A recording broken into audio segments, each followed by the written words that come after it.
দশম শ্রেণী অনুশীলনী 4.1 এর গুরুত্বপূর্ণ অঙ্ক আমরা সলভ করব।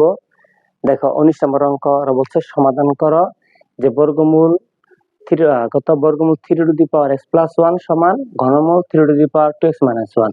তাহলে এর সমাধান করব। তাহলে এখানে চলকটা কি আছে বলো, x দেওয়া আছে। তাহলে x এর মানটা বের করতে হবে আমাদের। তাহলে ভিত্তি আছে √3, ভিত্তি √3। তাহলে ভিত্তি সব বাদ দিতে হবে। দেখো তো আমরা কাজ করে ফেলি। এই 3 লিখলাম, এই বর্গমূলের মানটা হচ্ছে কত আমরা হাফ জানি, তাই না?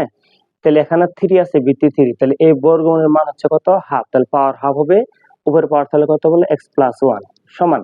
এখন দেখো 3 লিখলাম, তাহলে এই ঘনমূলের মান কত 1/3, উপরের পাওয়ার তাহলে কত 2x মাইনাস 1। ওকে, এখন দেখো বা 3 টু দি পাওয়ার, দেখো তাহলে এরও পাওয়ার তাহলে পাওয়ার গুণ এটা ভগ্নাংশ, খালি উপরে গুণন। তাহলে 1 দিয়ে যদি x প্লাস 1 এর গুণ করি x প্লাস 1 হবে, নিচে করলে নিচে আছে 2, নিচে আছে 1। তাহলে এই 1 দিয়ে 2 কে গুণ করলে 2 কে 2 হবে সমান 3। সেম ভাবে এখানে গুণ করলে পাবো আমরা কত 2x মাইনাস 1, নিচে পাবো 3। দেখো ভিত্তি 3 বেনিশ হয়ে গেল। তাহলে বাকি কি তাহলে বলো x plus 1 equal to by 2 equal to কি তাহলে 2x মাইনাস 1 বাই তাহলে কত 3। ওকে, আমরা এখন করবো আড়াআড়ি গুণন। দেখো এই 2 দিয়ে আমরা করব এই সংখ্যাটার গুণ করব, আবার এই 3 দিয়ে করব এই সংখ্যাটার গুণ।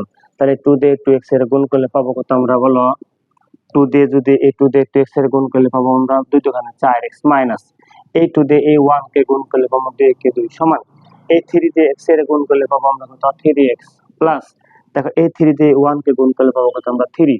তাহলে x এর মান এই পাশে নিয়ে পড়ি আমরা সকল প্রকার x 4x plus 3x minus 3x সমান 3 থাকলো মাইনাস 2, তাহলে এখানে পাবো কত প্লাস 2।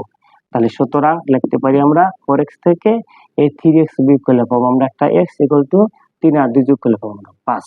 তাহলে নির্ণয়ের সমাধান কি পেলাম বলো, x equal to 5। x equal to 5 এর आंसर। এই অঙ্কটা সৃজনশীলের মধ্যে কলমে আসে।